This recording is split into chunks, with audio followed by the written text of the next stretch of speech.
hi. Thank you for coming on here and being part of this interview. Of course, it's my pleasure. I have a teacher here with me. Can you give us a quick introduction? Yes, my name is Sara. I'm currently a first-year teacher for Fairfax County Public Schools. I teach kindergarten. I went to undergrad at George Mason University, and I also went to grad school there. And my master's degree was on early childhood education. So my licensure is from pre-K to second grade. So you're a first-year teacher. Can you tell us a little bit about your experience? First year experience, wow, it's been a roller coaster, especially with distance learning happening. I definitely didn't expect this to happen during my first year of teaching. It's been great though. I think once you start teaching, you really know it's a calling. I really do think teaching is a calling, and you will find out very quickly if teaching is for you or not. I think throughout this first year, the experiences that I had with my team and my admin and my students, it's confirmed for me that this is my calling. Yeah, it's hard. It's probably one of the hardest things I've done teaching, to be honest. But it's super rewarding because after about winter break, they suddenly start getting things. And because I'm kindergarten, they come into me knowing pretty much nothing, you know? And I'm like, how am I supposed to get these children to read and, do count up to 100? Yeah, like, I was like, can I do this? And it's super, super rewarding when they just suddenly have that light bulb moment and they're like, I get it. And I think those little moments of growth that I see in my students is what keeps me to keep, investing in them. And I just love the relationships that are formed. Yeah. Yeah. I think that's the best part when we have fun. Oh my, you're gonna make me start crying already.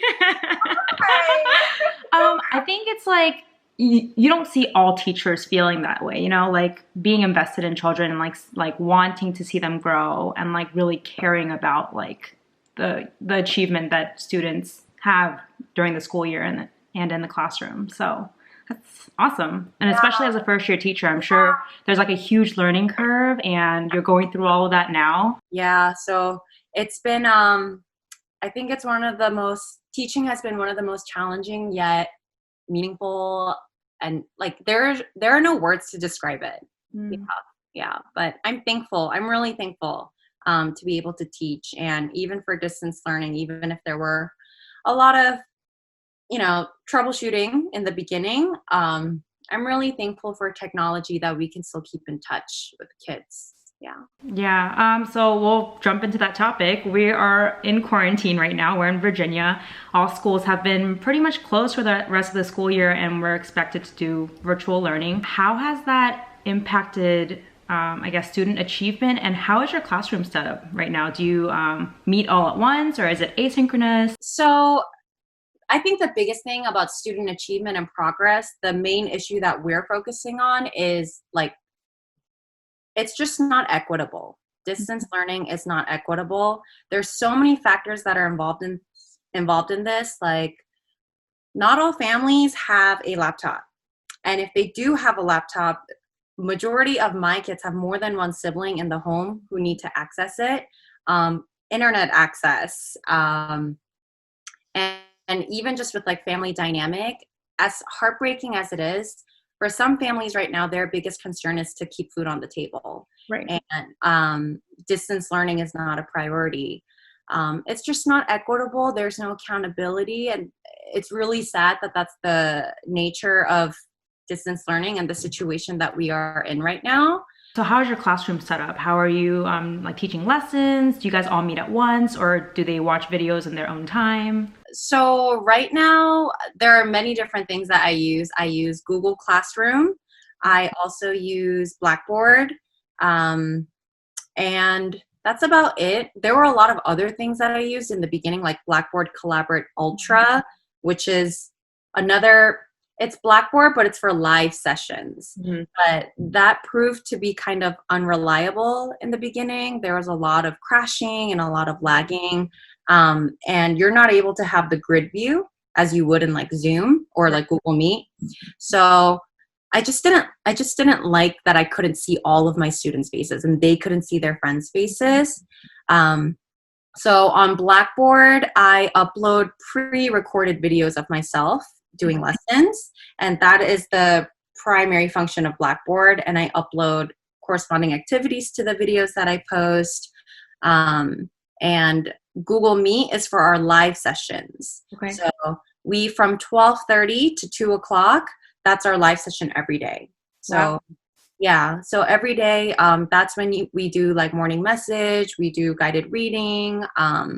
It's hard though, trying to pack all of that in there in such a short amount of time, because it takes about 10 minutes for everyone to get settled in, and technology, teaching them how to mute and how to unmute, like 5-year-olds, you know. Constantly I'm like, babe, mute yourself, mute or like unmute. Yeah, but I think right now it's YouTube, Blackboard, and Google Meet. Those 3 are my biggest things. Wow. Can you imagine if this happened like 15 years ago when these things weren't like online and like internet wasn't like this? Team and I were actually talking about that. We're like, really, thank God for technology that we can even do this, because we can't just keep mailing packets to their home. That would be, yeah. So I think everyone's just making the best of the given situation. Yeah, that's great. So I can also imagine like some students not being able to join those live sessions. So are there any measures that the school or the district or even, you are taking to accommodate those students or families? Yes. So when I talked about mailing, we're actually mailing packets. So on top of live sessions and the pre-recorded videos that I do, the county has been mailing weekly packets for all grade levels, and it's math, reading, and writing, the core subjects. They get a new one every Monday, so I think the packets help a lot. Is that for all students? Mm-hmm. Okay, wow. Everyone in Fairfax County, if you're a Fairfax County student, you get a packet every week. So I think that's amazing. And like our literacy and math coaches who work in the department, like or in HR, the fact that they came up with all of this in a matter of 3 weeks is amazing to me for all grade levels. But we've been sending weekly packets home. Our school has been sending school supplies. My school is a Title I school, so it's predominantly very, very low income families. So we're sending school supplies. We still do food distribution programs. Okay. Yeah, I think everyone is just trying their very best. On my part, because I'm a teacher, and a lot of other educational websites are promoting free like trial membership. So anything that I find in regards to educational websites where parents can do at home, I know there's the equity piece again where not all students will be able to access it. Right. But I give them my account or I make an account for them, and then I email it to parents. And we call them almost every day to check. That's like our attendance. I wake up, I start around like 8:30 to 9, and you would think like, can you really go until 3:30 if you're teaching from home? But it goes until like 5:30, because I FaceTime with kids and they want to talk and I want to talk. And my biggest concern right now, more than whether or not they're going to be at a reading level 4 at the end of the year, is like, hey, like we're still a class, we're still a community, like let's keep the spark going. And that's my biggest concern. So I invest the most time in having actual interactions with them. So for those students who don't join our live sessions, I call or FaceTime, because parents usually have some type of iPhone. And that's just what I've been doing. Wow, that sounds amazing. That's awesome. No, I hope like teachers who aren't doing this, or who need more ideas, they can watch this and take something from it, because that sounds amazing to have that like relationship with your students even from far away. Yeah, and that's really, I think, in seeing my face Monday through Friday, it gives them a sense of normalcy, because parents have been telling me, I don't know what's going on with my child because he's just throwing temper tantrums and he's never like this. But can you imagine a 5-year-old cooped up in their home all day, not really sure why, but sensing there's some type of anxiety and panic and not being able to express it. So I feel like in them being able to just see my face, whether it's just a read aloud or hi, like, I think that gives them a really strong sense of like security, like it'll be okay. So I'm super big on that more than lessons and videos right now. No, that's awesome. You're like playing the role of a teacher and like a counselor and a school psych, like all together. I'm trying. That's awesome. Do you want to talk about parent pushback? I don't know if that's like a touchy subject, but I was trying to ask people if they had like certain questions for you. And John was asking, like, especially as like a kindergarten teacher, like, they're just starting school and parents are so used to like parenting their child. Like, do you ever get any parent pushback in that regard? Thankfully, I've been really spoiled my first year because I've heard some helicopter parent cases even in my team, but the parents in my room are super flexible, super patient, and super understanding. So I think, and I think it is because also my class is predominantly Spanish speaking families. They don't know the language very well. So I think for them, any little thing I do, they are so grateful for because they know that I'm here to help their child.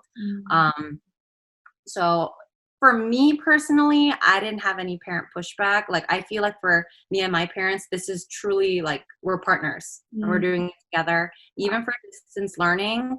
Because I feel so bad because I email them all the time because everything is changing. Like, sorry, this crashed. We're going to do this now. Oh, sorry, this isn't working. We're moving to this. So at the end of my emails, I'm always like, I'm so sorry. Like, I apologize for all the adjustments, but all of the emails are like, don't worry about it. Like, you're doing what you have to do, and I can't imagine what you're going through.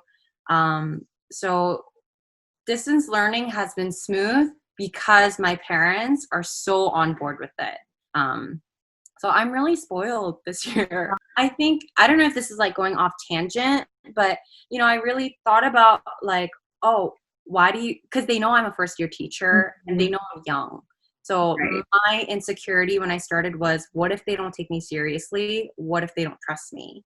But really, all these parents, I think the reason why we were able to form like a personal friendship is they know that I love their child, and I think from that's 80% of being a teacher, especially in early childhood. Do you care for my child's safety and emotional well-being? That's 80% right there. So that's why everything, and I tell them too, like, I understand there's a system that a lot of families have for homeschooling. So I'm uploading these videos and these live sessions so that you can utilize it if you want it. But my biggest concern is that they're okay. They're safe, they're healthy. That's fine. Like, I don't know if I should be saying this as a teacher, but they're 5. Like, they're not gonna fail at life because they lost 1 month of like instruction. Right. At 5 years old, at such a young age, what they need is like love and, relationships, and they'll get it. So yeah, I just went on a tangent there. I just feel like really strongly about that. No, I think that's like so great. You're right. Like, yes, reading and math and all of those skills are really important, but they're also learning social skills. They're also developing, and they really need that. I mean, it's not really just all about, oh, can they read this and like answer questions about it. And these parents, like for our conferences, who ask me like, why isn't my child getting this? Or why is she whatever, like not meeting this benchmark? And I tell them the same thing, kindergarten is their first ever experience in school, like ever. And some of these kids have never been to any type of preschool. Right. So I tell them developmentally, they're very different where they are. Right. And when they're developmentally ready, they'll get it. They'll get it like that. Right now, what's important is how are they interacting with their peers? How are they behaving in class? What is their self-control, like self-regulation techniques. And those things are really important right now because that really, it teaches them how to do school, you know? So I stress that a lot. Yeah. Since my channel is a school psychology and grad school related channel, I'm going to throw this question in there. Do you ever interact with the school psychologist, or do you have any like students with IEPs or 504s? Like, what is your experience with that? We have a school psychologist, and then we have a guidance counselor. So the guidance counselor and I work very hand in hand because she is mainly in charge of behavior and classroom management. In regards to like the school psychologist, I've seen her at IEP meetings. So my students, so 2 students do have IEPs in my class. Okay. The only time that I see her or interact with her is at my IEP meetings. But in regards to like actually me interacting and us partnering together to support our students, I think mainly my guidance counselor. Because our school has, one of our specials is called guidance, which is pretty much counseling, and K through 6 get it. Is that once a week? Yes, once a week. Great. Yeah. So for us, because we're so young, kindergarten's so young, she teaches us emotions, what we do when we feel these emotions, and self-regulation techniques. So whenever I do have these classroom behavior issues, she's usually the person I go to. So with that, she'll talk to me about like, is behavior chart appropriate in this case, or should we just give them time to grow because developmentally they're just mature right now? You know, do they just need more schooling and then they'll get it? Is it typical? Yeah. So she's been super helpful in talking with me through all of that.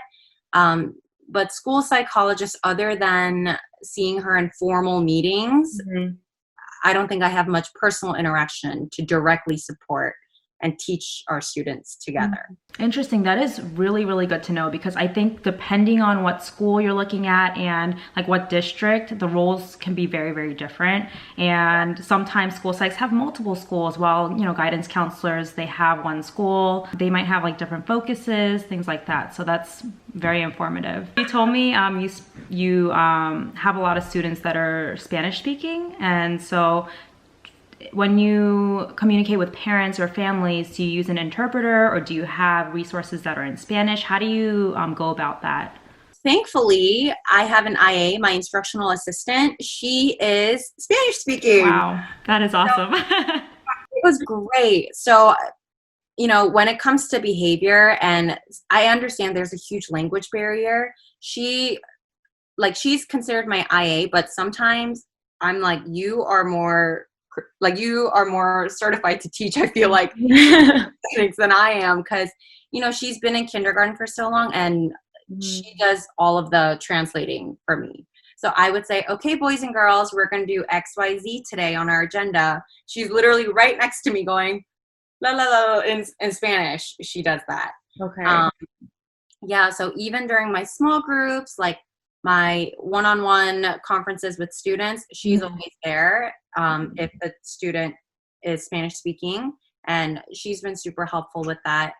But other than because my IA is technically only supposed to work until 3:30, but I usually have parent-teacher conferences after school. Okay. At 3:30. So in those cases, I email our parent liaison, but she's super popular in our school. It's super hard to get like a time with her. So I try to ask the parents, like, if you want to meet with me, can you let me know as soon as possible so that we can get a translator? So I mainly go to my IA or my parent liaison, and they do all of that work for me. So wow, that's awesome. Yeah. I know that's like a huge issue in schools. Do you have any tips, like 1 or 2 tips for virtual teaching and learning during this time, this crazy, unprecedented time? I think number 1, it doesn't have to be perfect. Your lessons don't have to be perfect. We're in a very scary, uncertain time right now. And again, I think as long as you are keeping in touch with the students and you are maintaining that relationship and that spark alive, that's the biggest thing. I think I get so fixated on like when I pre-record my videos, I'm like, this is not perfect. I have to do it all over again. And, you know, but that's not it. All they really like from what I hear from the parents, because I asked them, I'm like, oh, do they understand the content? They're like, they loved seeing your face. They just want to see you. And I'm sure they're learning too, but their biggest excitement is, oh my gosh, it's Miss Na on a computer screen. Oh my gosh, like I can't see her in person, but I see her like this. So I just want to tell all the other teachers out there who are also moms, you know, who knows what these teachers have in their personal life, right? I just want to tell them, like, be kind to yourself too during this time. And the other thing is just keep contacting your students, keep in touch, you know?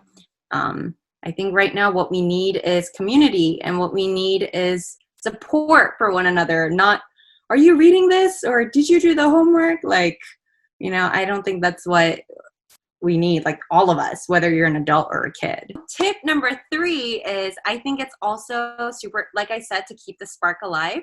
I think one way you can continue keeping the spark alive in your lessons is to continue being engaging. I know it can be super awkward sometimes, like looking at a computer screen and you feel kind of, am I a teacher or am I a YouTuber? You know, they have a lot of fun with it. So for me, like for my live sessions, every single day is some type of spirit day. So today was pajama day. Yesterday was wacky Wednesday. Tuesday was crazy hair day. And I try to keep it going, because then they're excited to come to these live sessions. They're like, ooh, like show and tell today. Like, I'm excited. And I know you feel and look silly doing this by yourself in your room, but, you know, like, put these on, like, you know, put the ears on, put the bows on, and dress funny and speak funny. And that's what really gets their attention. So I'm wearing the ears because when I put the ears on before I start a lesson, I say, okay, boys and girls, remember to have your biggest listening ears on, because Miss Na's also putting her big listening ears on. And that's just kind of how I keep it going. But keep it fun. Keep the spark alive. That's super important. Great tips. Thank you so much. Bye. Thank you.